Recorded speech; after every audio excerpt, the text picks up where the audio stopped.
Olá pessoal, meu nome é Camila Codesso e nesta aula nós vamos resolver um exercício sobre campo magnético de ímãs, um tema que nós já discutimos em aulas anteriores. Vamos começar lendo o enunciado do problema. Ele diz o seguinte: dois ímãs idênticos, de larguras desprezíveis, estão dispostos conforme ilustrado na figura abaixo, que é essa figura daqui. Tá? Considerando a relação correta para a magnitude do campo magnético, representado pela letra B, nos pontos 1, 2 e 3, que são esses pontos aqui da figura, classifica as afirmativas como verdadeiras ou falsas. Então, para a gente resolver esse tipo de questão, o que nós temos que fazer é saber como que é o campo magnético gerado por um ímã. Nós já vimos em aulas anteriores que, dado um ímã, dois ou mais, sempre que nós temos um ímã, o que vai acontecer é que as linhas de campo magnético desse ímã sempre saem do polo norte e vão em direção ao polo sul. Então, para resolver esse tipo de questão aqui, o que nós temos que saber é como que se comportam essas linhas de campo e determinar o campo magnético dado uma linha de campo. A gente viu que quando nós temos uma linha de campo, o campo magnético de um dado ponto dessa linha tem a direção da reta tangente à linha e vai ter o mesmo sentido da linha de campo. Então, nós temos que aplicar isso que eu falei aqui nessa questão para conseguirmos resolver esse exercício. Vamos aplicar esse conceito nos pontos 1, 2 e 3, devido à presença desses dois ímãs. Então, vamos voltar com a solução. Para resolvermos a questão, nós representamos aqui a figura um pouco maior para facilitar a visualização. Para a gente começar a resolver, a primeira coisa que nós temos que nos preocupar é saber qual é o campo magnético que cada um desses ímãs gera no ponto 1, no ponto 2 e no ponto 3. Em aulas anteriores, nós vimos que o vetor campo magnético, num dado ponto, é sempre tangente à linha de campo e aponta no mesmo sentido da linha de campo, saindo do polo norte e indo para o polo sul. Então, para a gente resolver aqui a nossa questão, nós temos esses dois ímãs idênticos. Embora eles sejam idênticos, eu indexei cada um por uma letra para facilitar a resolução do exercício. Então, esse primeiro ímã vai ser o nosso ímã A e esse daqui vai ser o nosso ímã B. Vamos começar vendo qual é o vetor campo magnético que cada ímã vai gerar nos respectivos pontos. Vamos começar pelo ímã A. No ímã A, como que vai se comportar esse campo magnético? A linha de campo do ímã A, ela vai sair do polo norte e entrar no polo sul. Então, no ponto 1, nós temos que essa linha de campo, ao passar pelo ponto 1, o campo magnético que vai ser dado no ponto 1 vai ser um campo magnético na direção vertical e sentido apontando para cima, pois essa é a direção e sentido da linha de campo do ímã A quando ela passa pelo ponto 1. Como esse ponto 1, ele dista R do ímã A, eu indexei o meu campo magnético por BR, ok? Vamos ver agora qual é o campo magnético que o ímã A gera no ponto 2. No ponto 2, o que vai acontecer? A linha de campo magnético do ímã A também vai sair do polo norte, passar pelo ponto 2 e entrar no polo sul. Então, aqui neste ponto 2, essa linha de campo, o vetor campo magnético associado a um ponto dessa linha de campo no ponto 2, também vai ter a direção vertical e sentido apontando para cima. Como esse ponto 2 também dista R do ímã A, eu também vou indexar esse campo por BR. Vamos analisar agora qual é o campo magnético que o ímã A gera no ponto 3.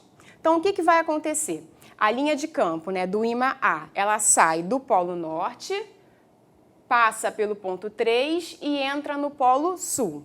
Então, aqui neste ponto 3, o meu vetor campo magnético, ele também vai ter a direção vertical e sentido apontando para cima, pois essa é a direção e sentido da linha de campo que sai do ponto A. Quando ela passa no ponto 3, ela tem a direção vertical e sentido apontando para cima, tá ok? Agora, um ponto importante é que este ponto 3, ele dista 3R do ímã A. Então, eu vou indexar esse meu campo magnético por B3R. E é importante a gente ressaltar que, quanto mais longe nós estamos de um ímã, menor é a ação do seu campo magnético, mais fraco é o seu campo magnético. Então, o módulo desse vetor B3R é menor, que o módulo de BR. Tudo bem? Então, a intensidade do campo magnético gerado pelo ímã A no ponto 3 é menor do que a intensidade do campo no ponto 2 e no ponto 1. Então, vamos anotar essa informação para a gente não esquecer. Nós vamos ter que o módulo de B3R, ele vai ser menor que o módulo de BR. Tudo bem? Vou deixar aqui essa informação que ela vai ser importante para a gente. Vamos agora repetir esse procedimento para o ímã B. Vamos analisar como que vai ser o campo magnético gerado pelo ímã B nos pontos 1, 2 e 3. Então, vamos começar aqui pelo ponto 1. O ímã B, ele tem a sua linha de campo. Essa linha de campo ela vai sair do polo norte, passar pelo ponto 1 e entrar no polo sul.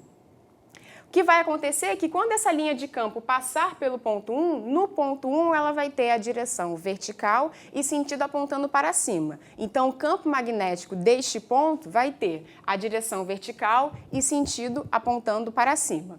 Como o ponto 1 dista 3R do ponto B, eu vou mais uma vez indexar o meu campo magnético por B3R. E reparem que, como a gente já sabe agora essa informação, né, que B3R é menor do que BR, o módulo de B3R é menor que o módulo de BR, quando eu fiz o meu desenho, eu até representei aqui, né, o tamanho da minha seta, que vai indicar o módulo desse vetor, menor que o vetor que nós já tínhamos desenhado anteriormente. Tudo bem? Vamos ver agora no ponto 2. No ponto 2, a minha linha de campo magnético do meu ímã B sai do polo norte, passa pelo ponto 2 e entra no polo sul. Então, neste ponto 2, o meu vetor campo magnético também vai ter a direção vertical e sentido apontando para cima. Como o ponto 2 dista R do meu ímã B, eu indexei esse campo por BR. Vamos para o último ponto agora, que é o ponto 3. A minha linha de campo do ímã B sai do polo norte, passa pelo ponto 3 e entra no polo sul. Então, neste ponto 3, o meu vetor campo magnético também vai ter a direção vertical e sentido apontando para cima. Como o meu ponto 3 dista R do meu ímã B, eu indexei esse campo magnético por BR. Então, nós já conseguimos representar aqui os vetores campos magnéticos em cada um dos pontos. Então, agora vamos escrever uma expressão para o campo magnético no ponto 1, no ponto 2 e no ponto 3. Como nós temos dois ímãs, nós vamos ter que o campo resultante vai ser a soma do campo magnético devido o ímã A e o ímã B. Ou seja, cada um dos ímãs vai dar uma contribuição e a gente tem que levar em conta a contribuição desses dois ímãs para ter o campo resultante em cada um dos pontos. Então, eu vou escrever aqui a expressão do campo magnético no ponto 1. Então, o campo magnético no ponto 1, tá? Ele vai ser dado pela soma de BR com B3R.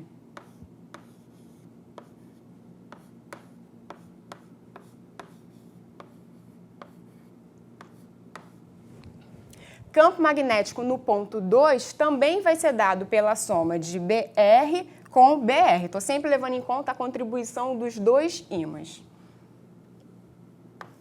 Então, campo magnético no ponto 2, dado pela soma de BR mais BR. E agora, o campo magnético do ponto 3 também vai ser dado pela soma de B3R mais BR. Nesse caso aqui também, é importante a gente ressaltar, né, que todos os nossos vetores estão na direção vertical e com sentido apontando para cima, tá ok? Então, agora que nós já conseguimos escrever a expressão do campo magnético para os três pontos, vamos analisar as afirmativas. A primeira afirmativa, né, a A, ela diz o seguinte: o campo magnético no ponto 1, o módulo desse campo, né, a sua intensidade, é maior que o campo magnético no ponto 3. Então, ela está comparando o ponto 1 com o ponto 3.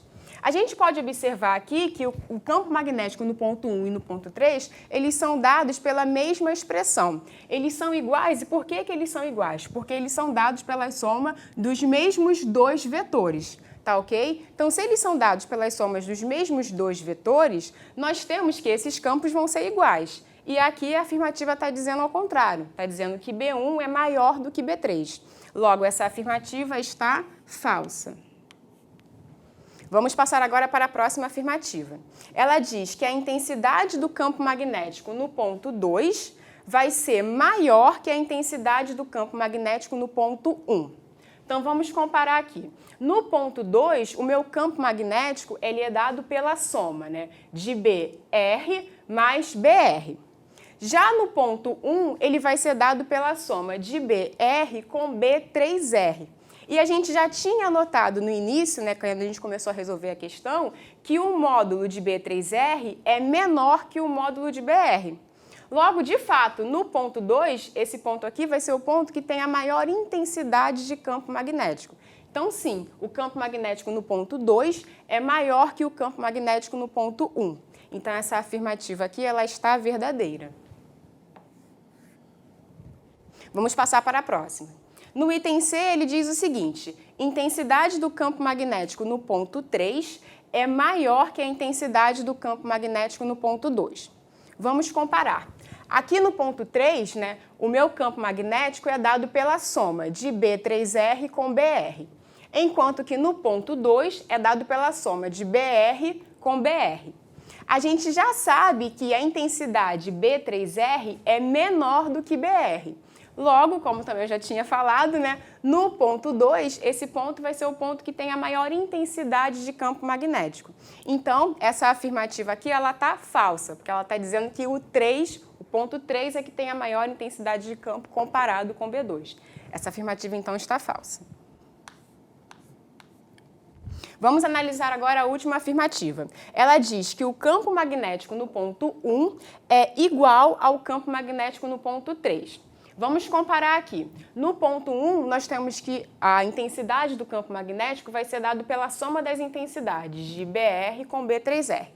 No ponto 3, nós temos também que a intensidade do campo magnético é dada pela soma da intensidade de B3R com BR.